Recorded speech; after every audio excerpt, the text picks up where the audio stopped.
Hey, Montel Williams here. Look, I've got some incredible news to share with you. I want to tell you about my brand new book that's coming out that's called The Sailing of the Intrepid. Now, this book is more than just an historical account. It's a tribute to the brave men who served aboard the USS Intrepid and a celebration of their extraordinary legacy. Writing this book was such an incredible story, and I'm really thrilled to be able to share it with you. So don't wait to grab your little piece of history. The book is available right now to order. You can go to montelmedia.com, and you can even get a limited autograph signed copy. Now, thank you so much for your support. I can't wait for you to read this incredible story of the sailing of the Intrepid. I'll see you on the pages.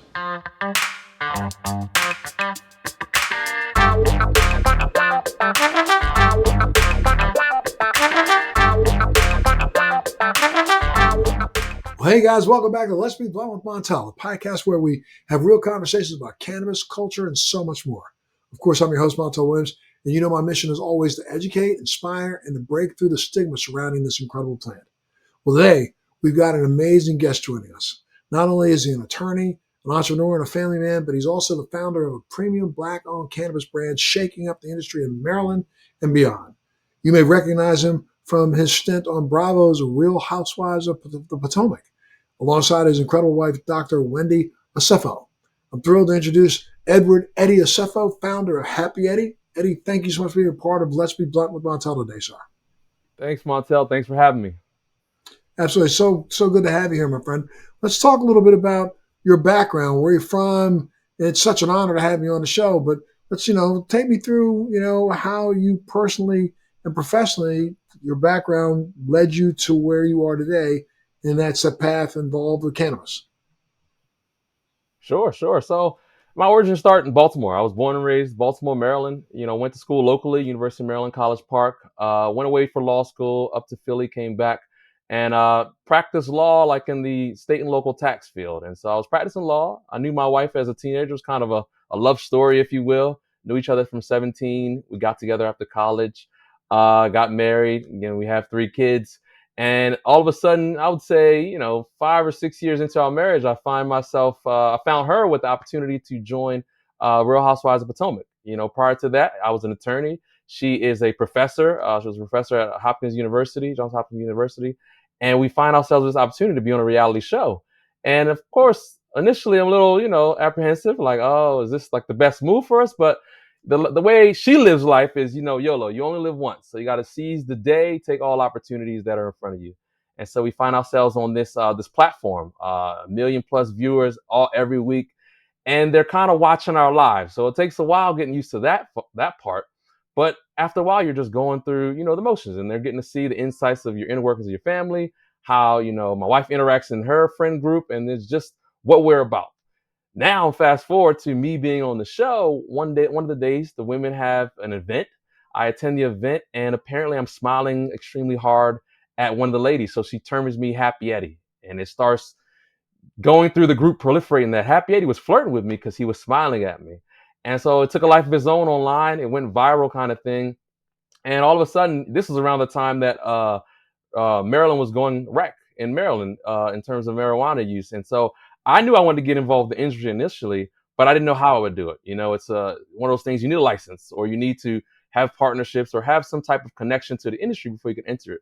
But here I am with this now viral Happy Eddie tagline. I'm like, why don't I just start a cannabis brand?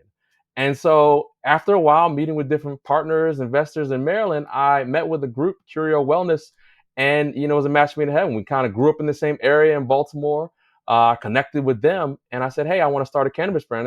They said, hey, let's do it.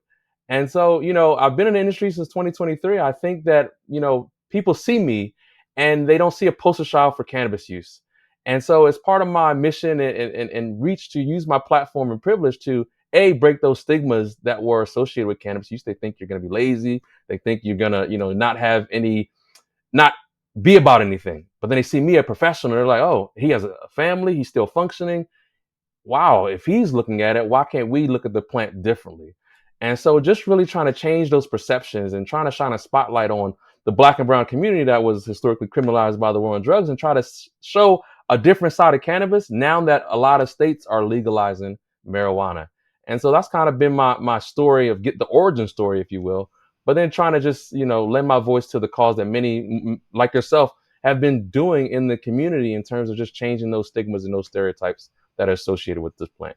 And let's talk about the brand itself. Is it made of flour, edibles? Blah, blah, blah, blah, blah. What is it? Talk about it.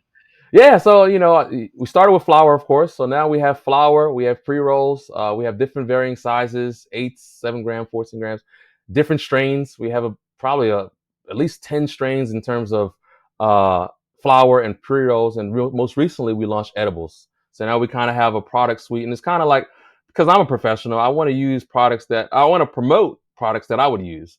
And so it's kind of like, you want to give something for everybody. You want to have a little sativa, some hybrids, some indicas, but most likely, I'm dealing with sativas because that's what I want to be energized. I want to be focused on the task at hand. And then I have kids, 12, 10, and 5. So I got to be on top of them as well. So, that's kind of like what we promote with the brand. Products that I would use is what I want to promote and give people an inside look into usage as well. Sure. I mean, your legal background has helped you clearly deal with the regulatory compliance issues that are in the cannabis space, and they can be a minefield.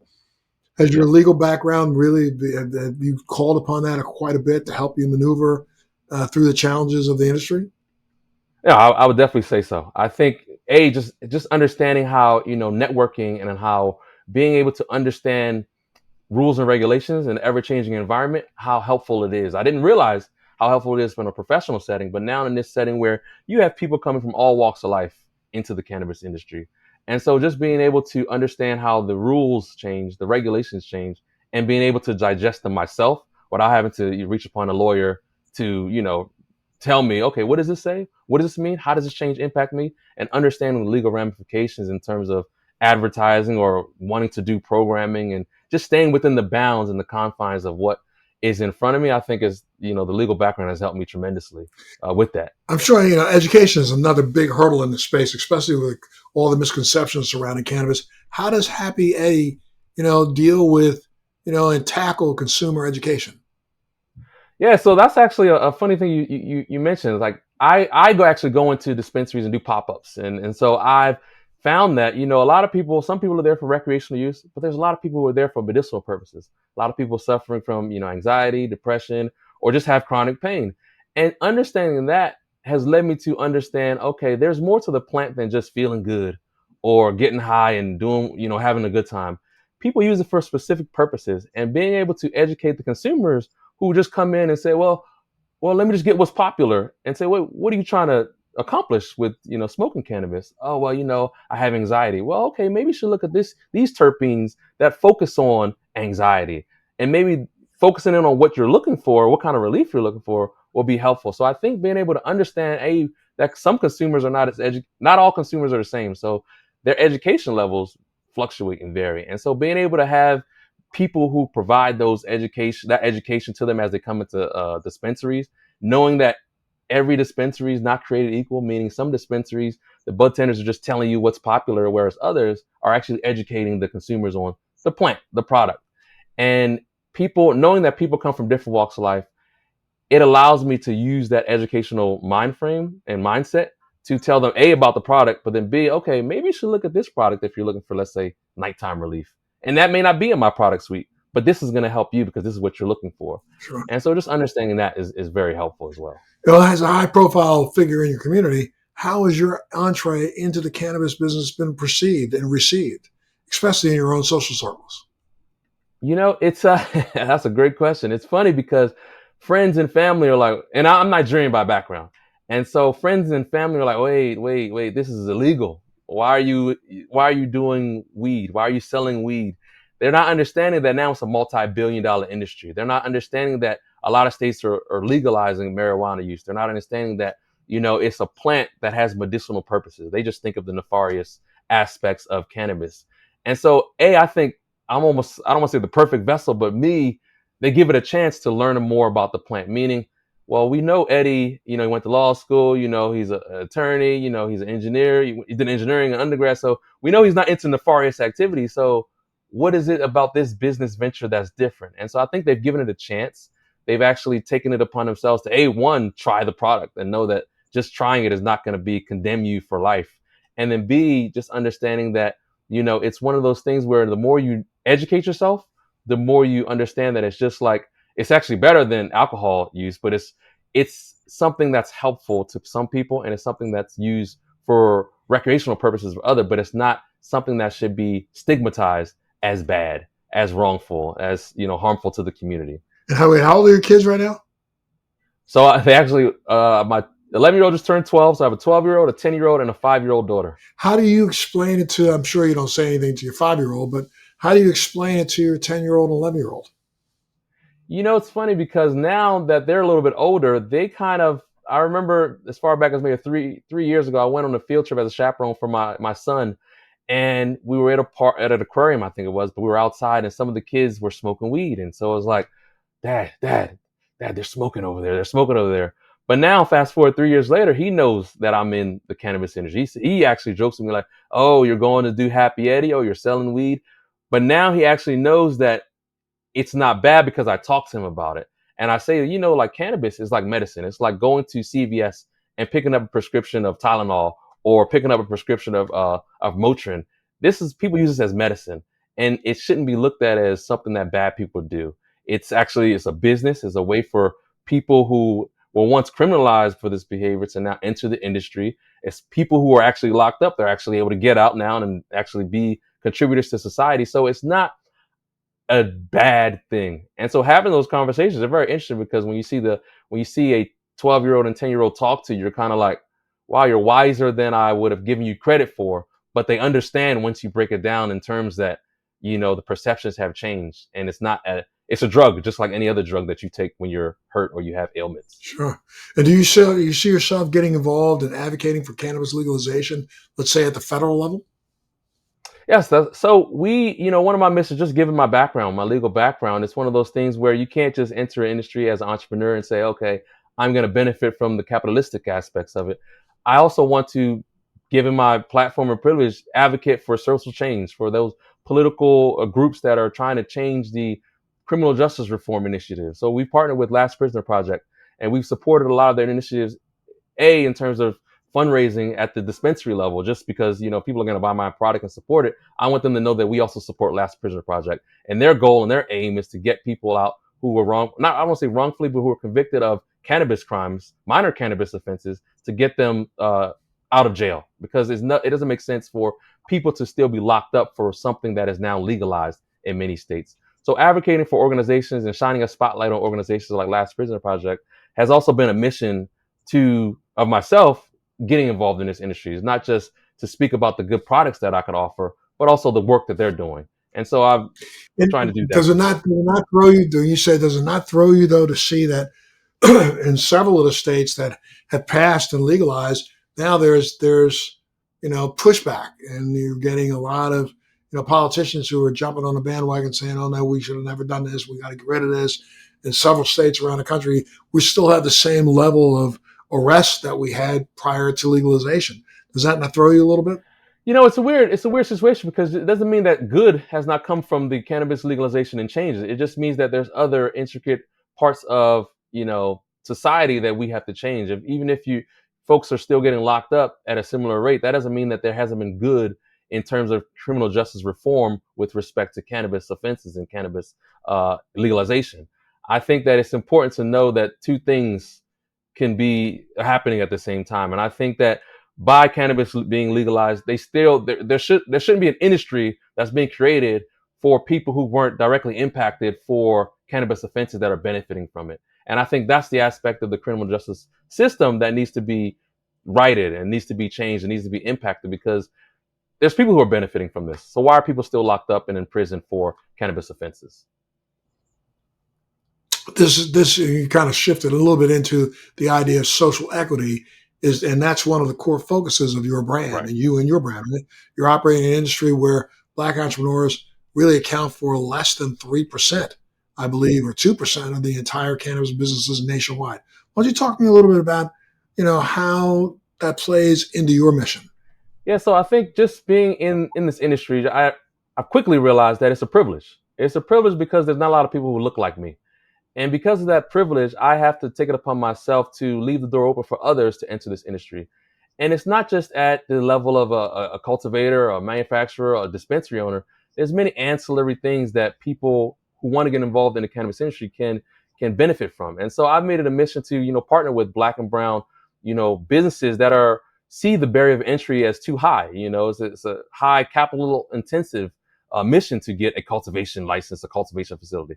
So if you are, let's say, into social media, I've taken it upon myself to hire, social media companies that are Black owned that maybe are focused on the cannabis industry. If you do like security, if you do, event planning for the cannabis professionals, the cannabis industry, I've taken it upon myself to partner with those businesses because it is their way into the industry to say, hey, we're a business, we could benefit from this business. It is not just, okay, I can't get a license, so now I can't get involved in the cannabis industry. No, there's other ancillary things that can be done to participate in this, multi-billion-dollar industry. And I think shining a spotlight on not only the industry, but on different ways to get involved in the industry is beneficial to folks like myself that don't see Black and brown people in the industry and that may feel like they're not represented. They could see myself and say, oh, well, if Eddie did it, maybe I could still get into the cannabis industry. Maybe I still can have a brand or have a dispensary or somehow get involved in that industry. I mean, what's your perspective on how Maryland and its rollout of its adult use market is going so far? I think,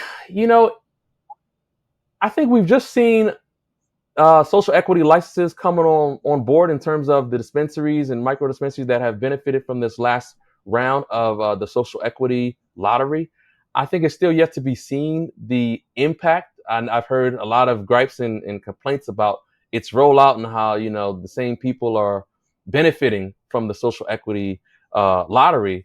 But I think it's just yet to be seen the right way to do it. I think Governor Wes Moore is on the right path in terms of, pushing cannabis legislation and things that can benefit and uplift the cannabis community. So I think he's on the right path of championing those causes, but I think it still is yet to be seen what the actual rollout and whether its intended purposes will be achieved with the social equity licensing and how it impacts those communities that it was intended for. What have been some of the big major challenges that Happy Eddie has faced in the Maryland market, and how have you adapted to overcome them? I think the biggest challenges is, there are a ton of brands. It's like it's at the end of the day, it becomes a brand, but there are a ton of brands that are and multi-state operators that are pushing different brands and different, quality of their flower and different products, and just staying ahead of the trends, but also allowing people to understand that it's not just about, the MSOs and what products they're pushing. There's brands, there's Black and brown brands that you also should take a look at. You should also look at I don't want to say to the smaller guys, but you should do your homework and you should do your homework and due diligence in terms of what do the different brands stand for? What do they do outside of just having cannabis? And I think, and what's their mission in the cannabis community? And I think that something like looking at a Happy Eddie and seeing that, okay, they're a cannabis brand, but they also support different social activists and social advocacy groups. Oh, and they're a Black owned brand and they're from, say they're locally owned and operated from Maryland. Oh, we should kind of want to support our own because we want to see more people like him in the industry. And not saying that MSOs can't benefit, but we want more independent operators to be in this industry. And it's not going to just turn into a capitalistic, big business type of industry. Innovation is actually crucial to stopping stagnation and also staying competitive. Yep. Can you tell us about any of the new products that you're processing through Happy Eddie and what you're working on? Yeah, so we're all I don't know if I can divulge too much, but we're always looking at different products that could get the products and to get the consumers interested in using our products. So it's not, flower, of course, I feel like always will be king and people always look to flower because that's what, their mind is trained to seek out and look for. But I think, different products that I would use, vapes or, rosins, things like that, are things that people may not use because they're not typically accustomed to it, but because they see somebody like myself championing that kind of product, they may give it a try.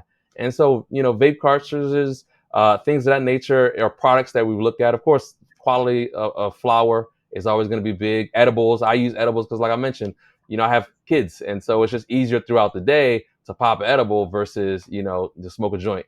And different products that will be more conducive to my type of lifestyle are things that I look forward to. Partnering with my cultivator in terms of utilizing and leveraging their resources to bring my ideas to life, if you will. And I think that that's the beauty of the cannabis industry. It's not just one size fits all. Like, you can actually be creative and bring products to market, and if it hits, it hits, and if it doesn't, you go back to the drawing board and you come up with something different.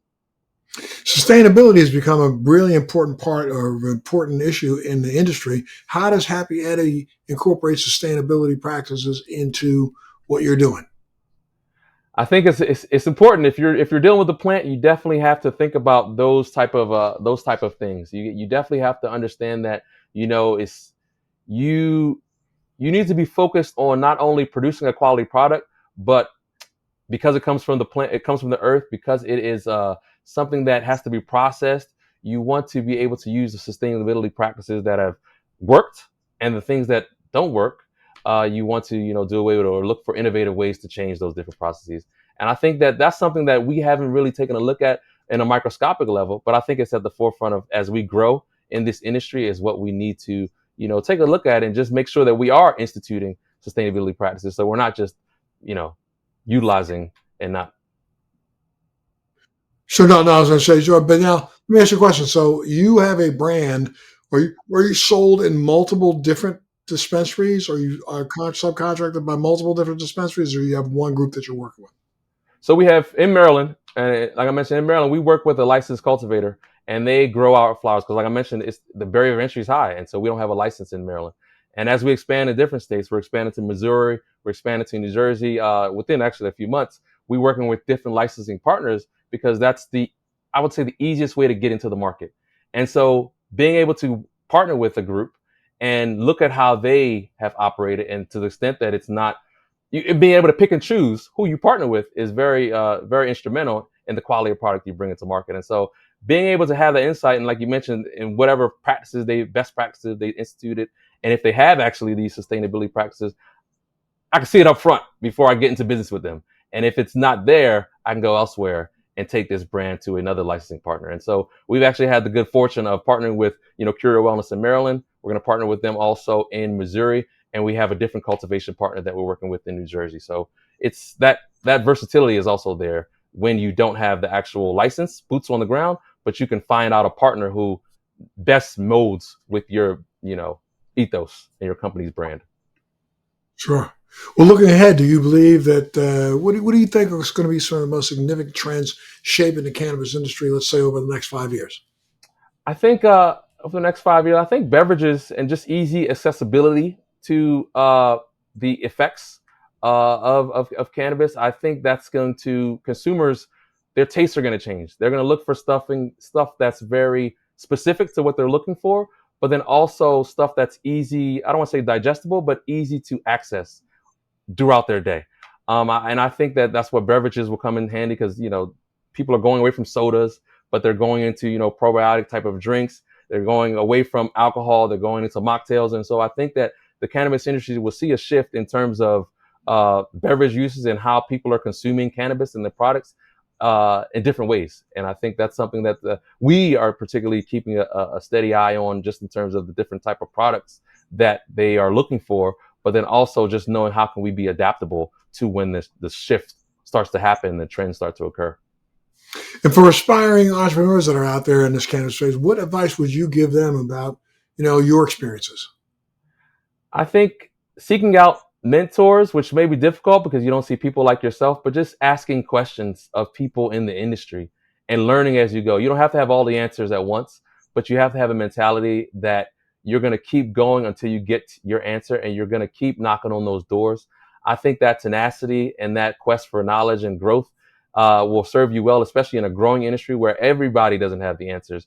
And some may think that they have the one size fits all and what you should do, but you should take a little nugget from them and apply it to whatever issue or whatever thing you're trying to learn. And so your network will ultimately develop your net worth. So you need to meet as many people as you can while you're in this industry and as you're growing in this industry, because sky's the limit and new people, new players are coming every day.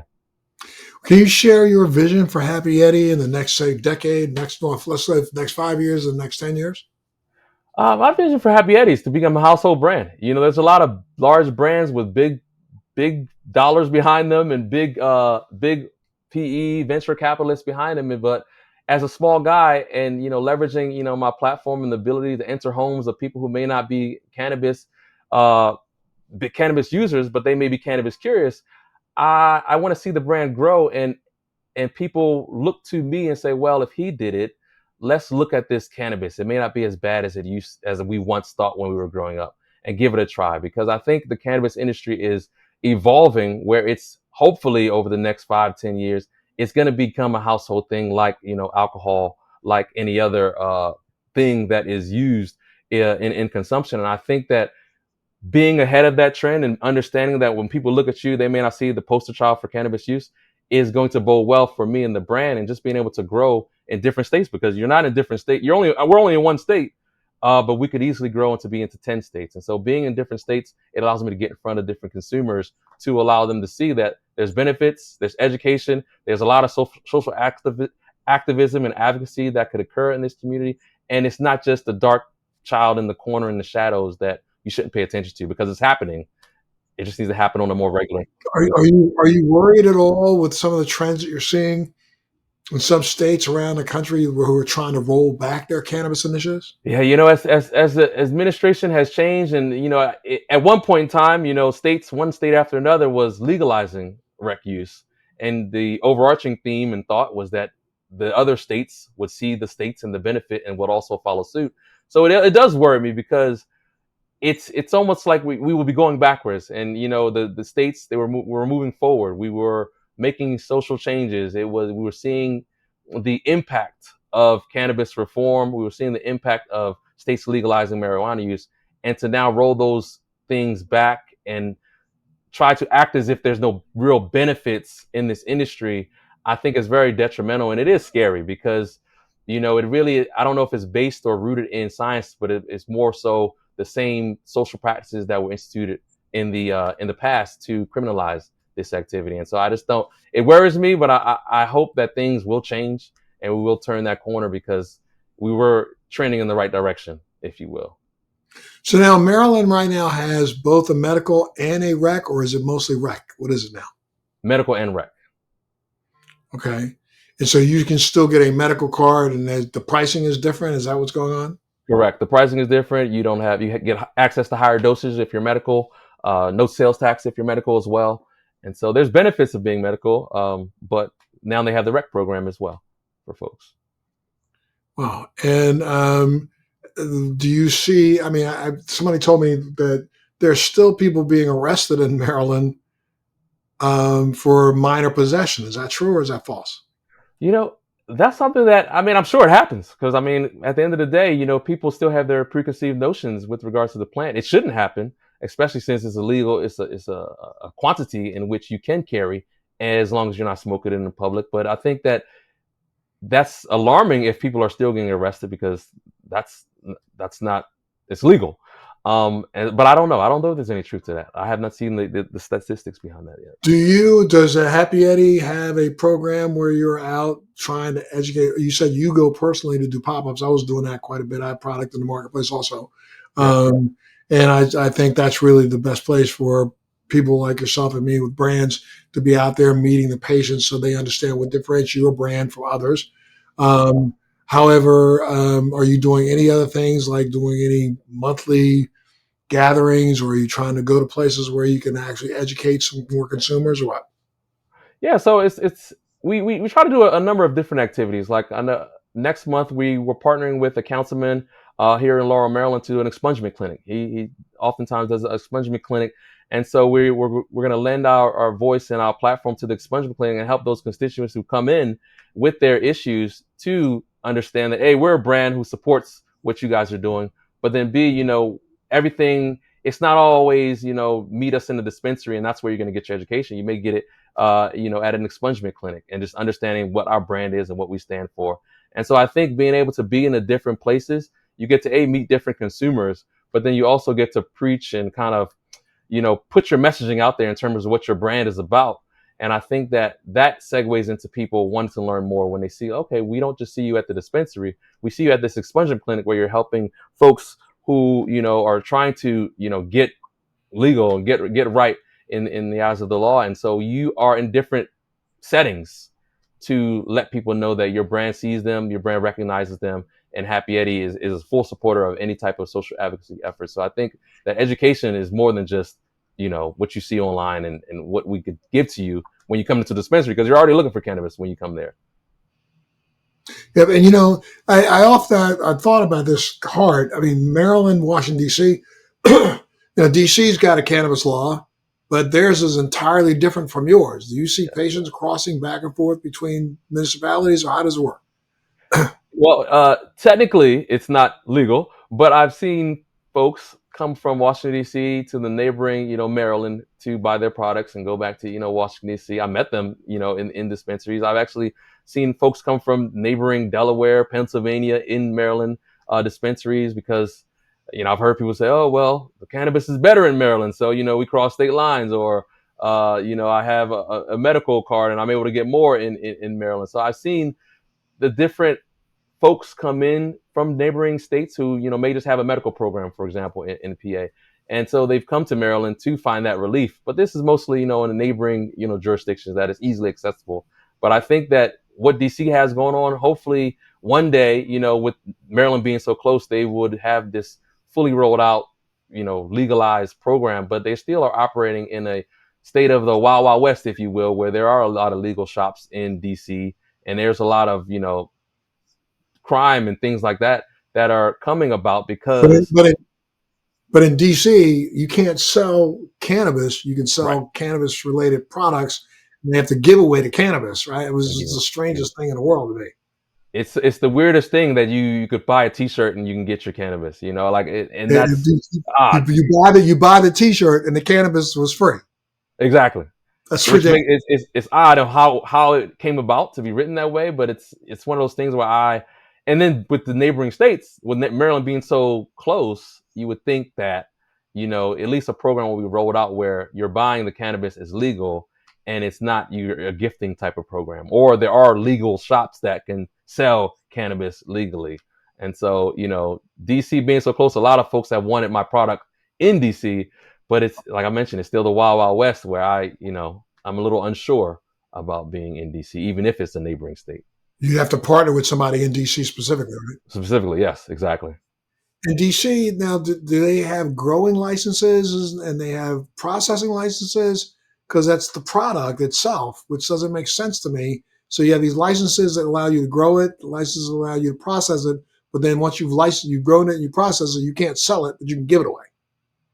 But you can give it away, and like I said, DC's odd. DC, and that doesn't make any sense. Why you can grow product, but you can't sell the product that you grow, but you have a license to grow. It's odd. Like I mentioned, being a brand in Maryland and having DC right next door, it's odd. And people oftentimes are saying, "Why aren't you in DC? Why aren't you in DC?" But it's a lot of the legal, even with the legal background. I'm fearful and skeptical of entering into DC because it's a lot of loopholes, a lot of gray areas where I just don't want to get tripped up. And is not the gray market and the black market in Maryland still as robust as it's always been? It's so funny. The black market will be the black market because folks aren't, as I've met folks, I don't want to say they're as skeptical, but that's what they're used to. That's what they're accustomed to. They have a guy who always has their cannabis in the neighborhood, and that's who they go to. But I think as folks want to get that education and they see that it's not just high prices, because on par, the prices you pay in a dispensary are what you could pay in the black market. You're not being taxed, you're not paying tax, but they're importing their products from California or other states. So the products are the same, but it's now you're buying your product and you're knowing the profile and the certificate of analysis you could see on the product, so you know what you're consuming, as opposed to you're buying something, you're just assuming what your dealer is selling you is what they say it is. But the black market is still there. It's still alive and well. It's not pushing the legalized market away. It's just it's sustaining is what I would say. It's just as robust as it's always been, right? Right. Pretty Correct. much. Because people, their consumers will still go to them if they're in a bind or if they're just accustomed to going to them. But folks are now shifting to the dispensary in higher rates. That's why the cannabis industry is growing so much in Maryland. That's so good. Well, good. I mean, anything else you want to add, my friend? I think that just understanding that a black-owned brand, seeing that I didn't realize before.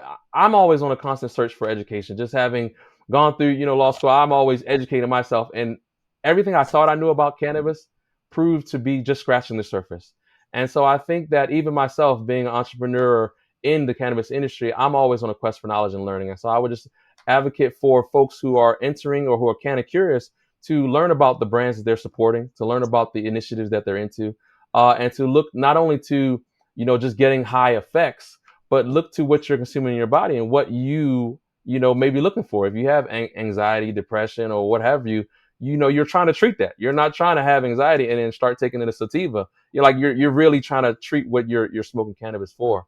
And, as my brand grows and as we, grow into different states, I would implore folks to support Black-owned brands and Black-owned businesses in the cannabis industry because, like you mentioned, it's less than 3%. And that's piss poor for an industry that was criminalized, with the war on drugs. It needs to, the number of Black and brown people in this industry, somehow, some way, it needs to be not just social equity applicants, but it needs to be folks involved in the industry that look like myself, because the communities that were underserved and disproportionately impacted look like that. It can't just be, multi-million-dollar businesses and people who are entering and benefiting from the cannabis industry. And if people wanted to get more information about you, my brother, what's your stats? Give out all your stuff.